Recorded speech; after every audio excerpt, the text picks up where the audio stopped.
sinigaw na nito Akang pipi ng venalay Kanan santika kalenalay Nangkachantika kalenalay adi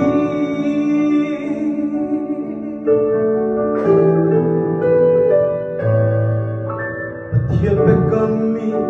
Fiel de nalagi Alyangan bitu Kanong bisong salnala hiasi Folay mi pundang nagi Kailan mi kat siko na zonghi Nang makan sin na pongirsi Patihan kasi akong tun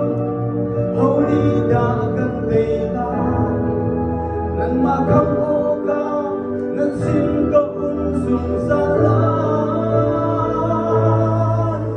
Nang sinigaw lang ito Akang kipi ng venalay Kalan santika kalenalay Nang kachantika kalenalay adi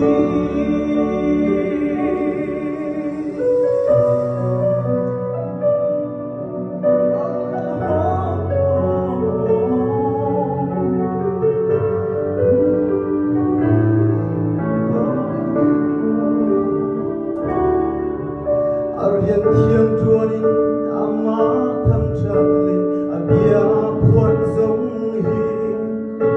Patian kan sin na thong in si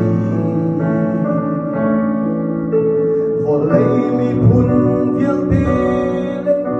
sermi nasin atong cha chimu Tandong yang nan sin ka zoom zalay Patian kan sin zoom Honi dagan daylan Nan makamoga Nan sin ka zoom zalay Nan sinigaw na nito Akang pipi ng venalay Kanan santika kalenalay Nang kachantika kalenalay adi Nang sinigaw na nito